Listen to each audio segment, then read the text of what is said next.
And welcome to part 2 of the introduction to the update to 2.6. I had to stop the other one, it fell apart. I'm sorry.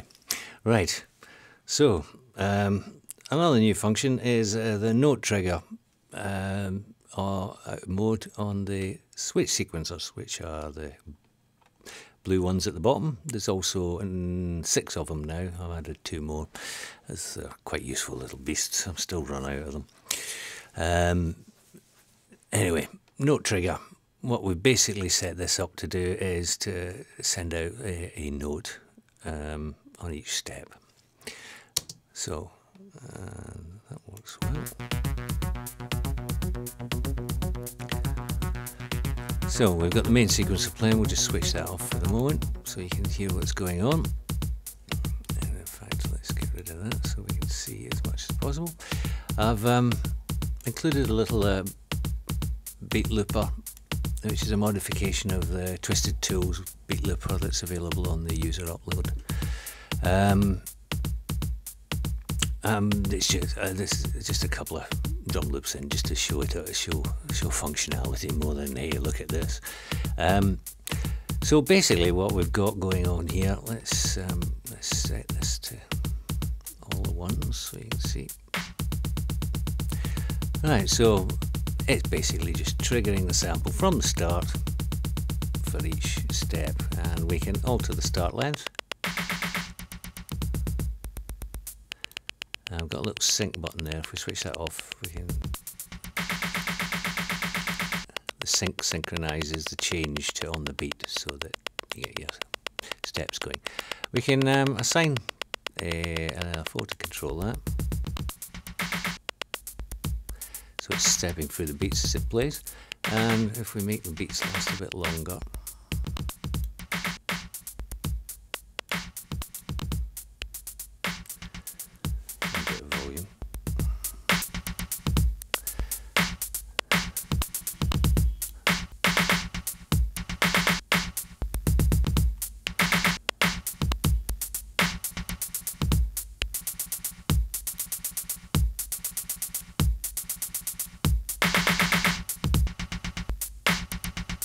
and we can also do similar for the pitch, which is on 14.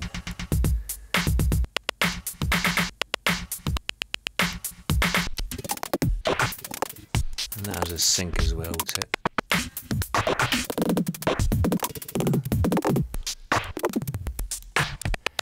I like the random function on there that it steps it.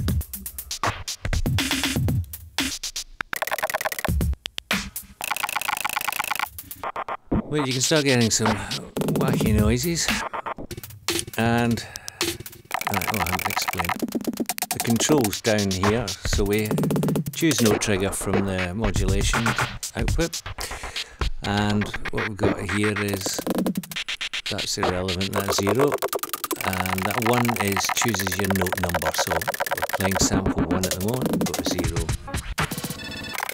So let's just switch these modulators off.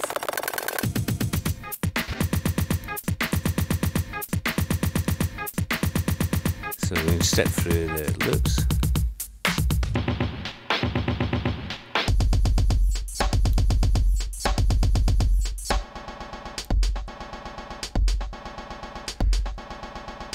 So you can get some, it's not a standard sort of drum programming style interface. You can't make it that just by setting everything to 1 and set to 16 and switch them all off. And then you can just do, like, say, your beats for your 1, 2. Of course.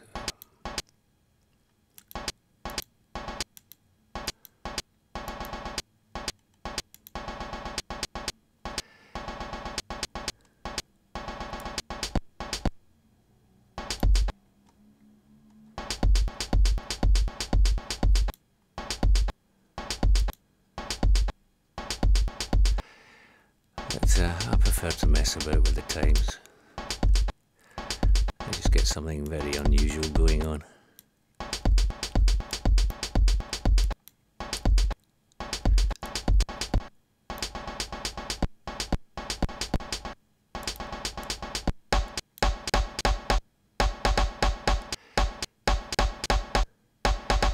And I've also set up a wee,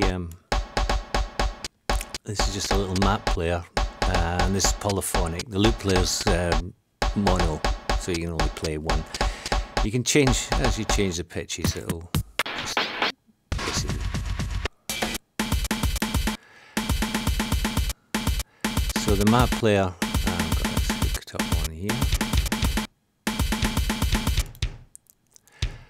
And let's just set that. This is just more like a normal sort of drum machine style. Let's just set that up for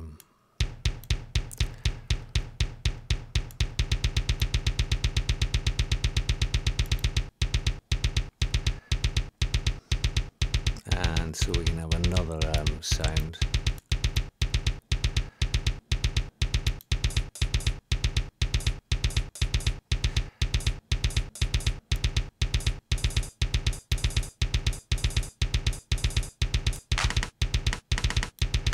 And the number below your note pitch, that 127 at the moment, is your velocity.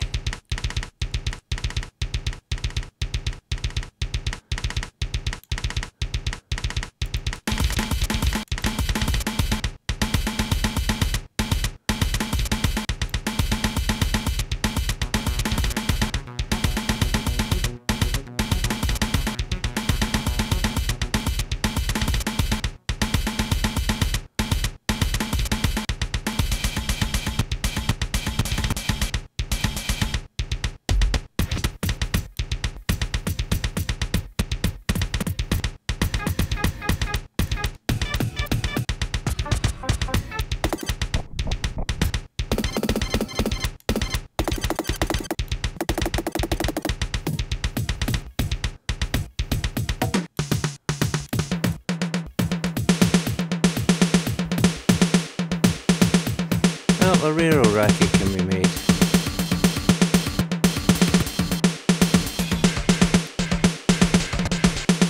That's enough of that. I think you get the idea. It's I didn't really mean for it to become a drum programmer. It's more for triggering percussion noises or odd effects, so you can fill your map. I think I made that 6-note poly. I can't remember now. Dum dum dum dum dum. Yeah, 6-note poly for that, and the beat loopers just. And you just shove your own loops and sounds in rather than these.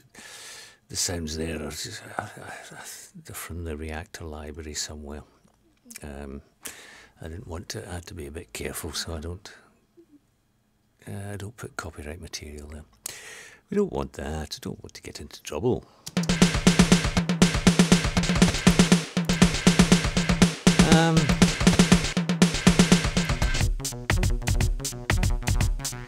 The one thing I should point out is if you start messing about, hang on, let's get one that's got.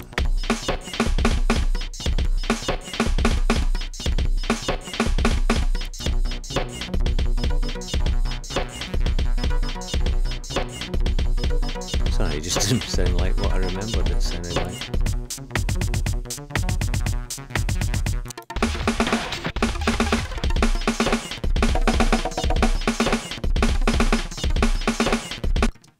Sorry, distraction. Oh, we're having to stop it again. Anyway, what I was going to say was you have to make sure that you resync these all the time. It's a pain in the Aspinalls, but let me just demonstrate.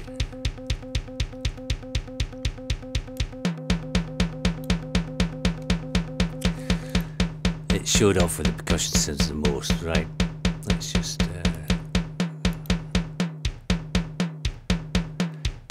Now, if I suddenly change this to 16ths,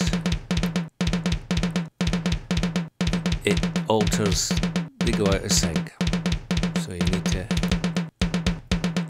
just reset and that gets them back in sync. It's the same for all the sequencers. It's just with the percussion noises like that, you really notice the difference. And it's the same when you start altering step lengths as well.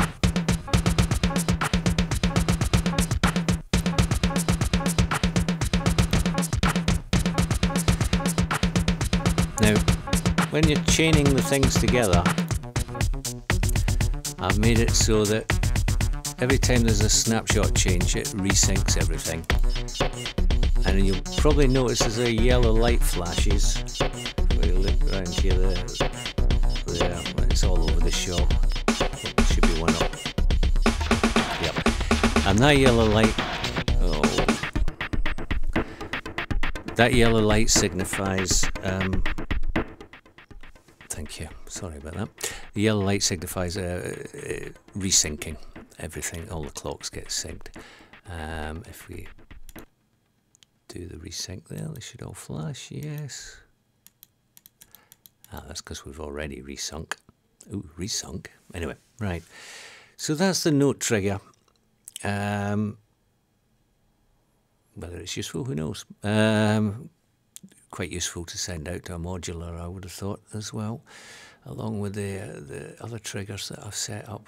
I've set the CVs up so that when you're in sending a CV out, when it's this little N here goes to click, and when it's on N, that's normal, it behaves as it's always done, as you would expect. Click sends out a very short pulse to the level of what you've got set at on your step, and then returns to 0.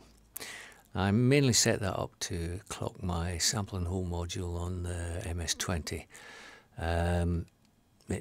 If you have a long clock pulse, like all the other clocks I've got, it seems to let the white noise through that it's sampling.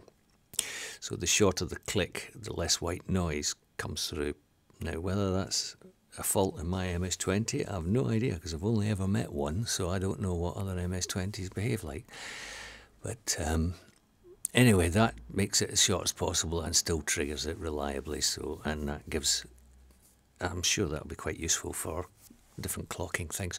And obviously by altering the steps and the step lengths, etc., you can get different clocking patterns. Right, I think we've gone on enough. We've fallen apart once or twice, which I apologise for. Stop giggling at the back, and we'll call it a day. Right, ta-ta.